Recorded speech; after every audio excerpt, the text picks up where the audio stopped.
मोदी हटाओ, मोदी हटाओ, मोदी हटाओ। मोदी तो हटे नहीं, हटाने वाले हट गए। मोदी जी तो प्रधानमंत्री की कुर्सी पे बैठ गए।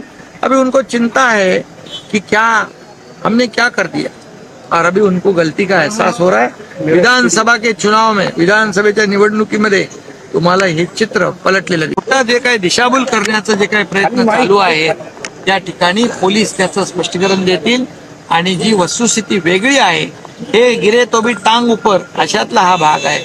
अरे तुमच्या एवढ्या जागा जिंकल्या तुम्ही, तेव्हा ईव्हीएम वर संशय घेतला नाही, फक्त रवींद्र वायकर यांच्या ईव्हीएम वर संशय घेता। म्हणजे याचा अर्थ तुम्ही त्या ठिकाणी खोटं लोकांमध्ये पसरवण्याचं काम करताय। एक खोटं बोला पण रेटून बोला, हे जास्त काळ चालणार नाही। रवींद्र वायकर यांना तिथल्या जनतेने निवडून दिलेला आहे आणि त्यांचा विजय जो आहे हा जनतेचा विजय आहे। किती काही आदळआपट केली तरी सुद्धा या ठिकाणी जनता शेवटी निर्णय घेते। राज्यामध्ये देखील 2 लाख मतं जास्ती मिळाली। उबाटाचा 42% स्ट्राईक रेट आहे, आमचा शिवसेनेचा 48% आहे। त्यामुळे त्यांच्या पायाखालची वाळू सरकली आहे, म्हणून अशा प्रकारचे आरोप प्रत्यारोप करतायत।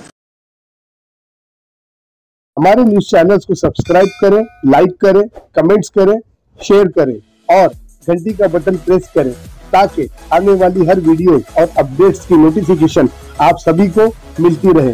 जय हिंद, जय महाराष्ट्र।